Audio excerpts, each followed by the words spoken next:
সবাইকে সংবাদ এক নজরে স্বাগত। সাথে আছি আমি সোনি ইসলাম।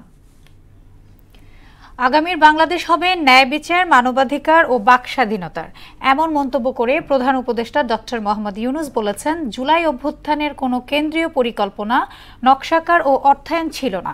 মৃত্যু উপত্যকায় প্রতিরোধের শক্তি হয়ে উঠেছিল তারুণ্য।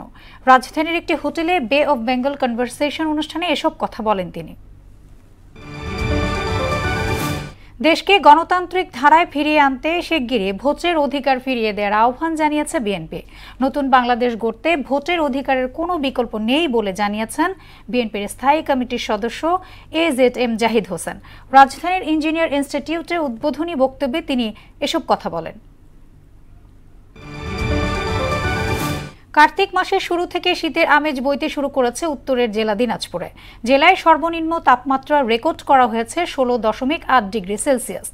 এদিকে পঞ্চগড়ের তেঁতুলিয়ায় আজ সকালে তাপমাত্রা রেকর্ড করা হয়েছে 17 ডিগ্রি সেলসিয়াস।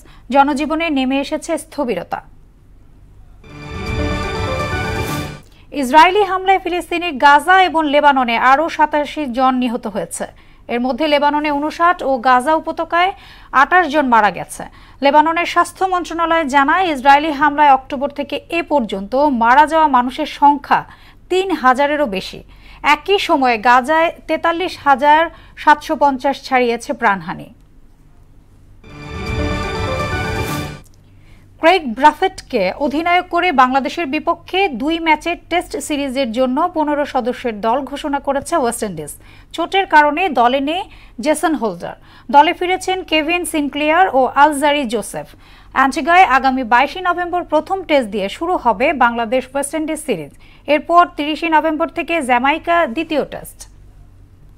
এই ছিল সংবাদ এক নজরে। সবশেষ খবর সবার আগে জানতে মোহনার সাথেই থাকুন। এতক্ষণ সঙ্গে থাকার জন্য ধন্যবাদ সবাইকে।